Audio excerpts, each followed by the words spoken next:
Kingy, you're going to start. Well, I want to know whether we're protecting the head or we're protecting the Brownlow. Because we have talked about this until we're blue in the face. And the duty of care discussion comes up and it's regarding Zach Butters getting cleared and it's regarding Matt Crouch just getting the 1 week. And I've sat and listened to Laura Kane and Stephen Mead in the pre-season period say, no, we are taking a tougher stance on any head contact. We have to protect players who play our game. So if you choose to come into a contest in a reckless fashion and make contact with the head, expect to go. Look at that. And you're telling me that's 1 week. That's got spinal injury written all over it. Look at that. That is the exact action that puts people in wheelchairs. And people say, oh, you're being too dramatic. We are still waiting for someone to be carried from the field to never walk again before we take this seriously. I'm over it. I really am. It was the Trent Cotchin Mark II, the one for Zach Butters. And we were told at the time, once we'd corrected all the head trauma, once the legal side of things had started, that if that action happened again, it would be a penalty. Well, I think if it was Jimmy Webster, he gets 4 weeks. But because it's Zach Butters and he's in contention for all the major awards and he's a star factor player, we go into a different mode. We find ourselves making excuses. Oh, no, he got his hand on the ball, he did this. To me, you're either taking a stance and you're protecting the welfare of all players, not just the one guy spearing in, all players, or you're not. And I'm disappointed that after all the progress that we'd made, I think, over the previous 18 months, we've given it all back at round 5. But weren't we told after the Peter Wright incident that as long as you are contesting the ball, genuinely going for the ball, you are allowed to go as hard as you like. So I thought Peter Wright. Well, everyone said that if Peter Wright had kept his eyes on the ball, he could have run through Cunningham. Who's everyone? No one from the AFL said that. But he wouldn't have got suspended. He could have knocked Cunningham into next week if he had kept his eyes on the ball and got off. So if Zach Butters there is making a genuine play for the ball, what's the act that is reportable? The hitting of the head. And coming in a potentially with the potential to cause serious injury. You can't tell me at that speed there is no potential for serious injury. Absolutely, there's that's potential the grading. for injury. That's the measure. But there's potential for injury in our game. This is why aren't we still saying there is still? No, we're taking a stance on that. We're actually taking a considered stance on taking out some percentages that are elevated for concussion and head trauma. We're going to court to fight this exact case. You can't suspend guys for genuinely playing the ball. So if he gets concussed there, Joey, are you happy with him?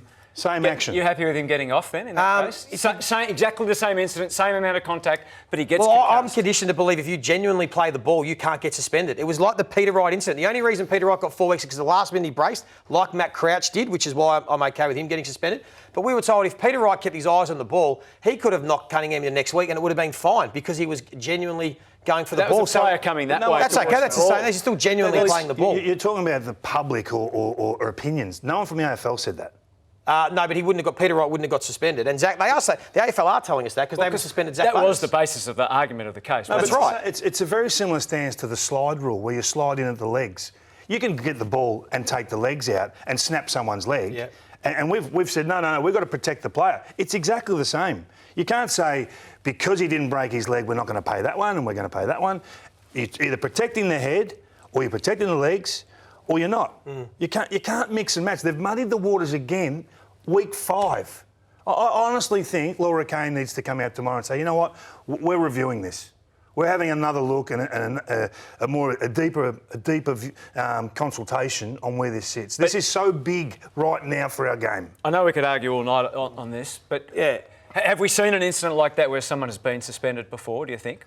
On a ground ball? The Cotchin one, we were told, if that happened again, that it would be a suspension. And that is a mirror image of the Cotchin on Shield in the preliminary final of, what was it? 2017. And the Crouch one, 1 week. I mean, mate, come on, that's centimetres from a spinal injury.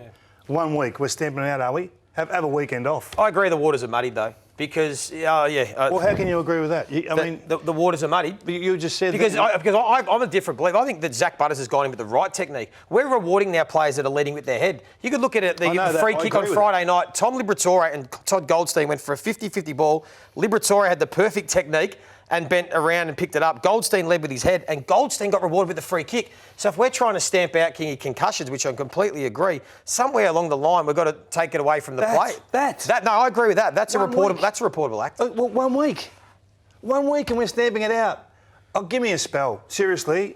Don't come and talk to us during But the other one is complicated because he reaches out for the ball, doesn't he? Banfield. I think it's a little bit different to that one, personally. If you attack the contest at that speed, and we marvel at these players, I'll take my hat off to all of them. Yep. I think they're incredibly brave. At some point, we have to think about Banfield, not Butters. And we've got to protect the player, not the 23rd of September. It's not about the Brownlow. You really think it's about the? You really think it's about? I think if he was a lesser named player, then he would have got suspended. Two questions here are, is he genuinely contesting the ball and is there high contact? So they're the two key questions here. Do we think Zach Butters is genuinely contesting the ball here and is there high contact there with the hip to Bailey Banfield's head? Those two questions will be key in terms of whether there is a sanction or whether it is a reportable offence. But they're the questions that could determine whether Zach Butters is free to play next week. So keen for your thoughts on that one very late in the match. Oh, my initial thoughts were, was he going for the ball? Yes. Yeah. Was his intent to pick the ball up? No. No. I kind of agree with that because his hand position straight arm. It's straight arm. It's not going into that angle's okay, but when you go to this angle here, yeah, he's looking to pause the ball rather than pick the ball. So he's still playing on the ball. It's just whether he can convince whether his decision is to pause the ball and stop it and then get back onto it or try and pick it up. But you watch every other contest Zach Butters goes into. He goes into it with that type of speed. So I think he just... Yeah, that's true. Yeah, that's true. He just ran over the point. He doesn't take a backward step. So he went to go pick it up. In that scenario, he should have slowed up a bit, but he goes 100 miles and it's a pressure point of the game too. Like it's like they're trying to win the game from that point of view. The only thing is if he's trying to pick up the ball, I'm on the other side with this. If he's trying to pick up the ball, he could have picked up the ball. But he's far enough back to make contact. So we've all been in that position. Yep. And for me, if I was trying to take him out, that's the position I would take. So and we're of the same opinion, weren't we, with his hand position to scoop the ball. But looking at it again, I think he tried to pause the ball. So, yeah, it's an interesting one. So what do you think will come out of it? He's a moral to get a week. Yeah. He's a moral to get a week. And Zeitz is no better than me in terms of the grading. But if that's not a week, then... I'm not here.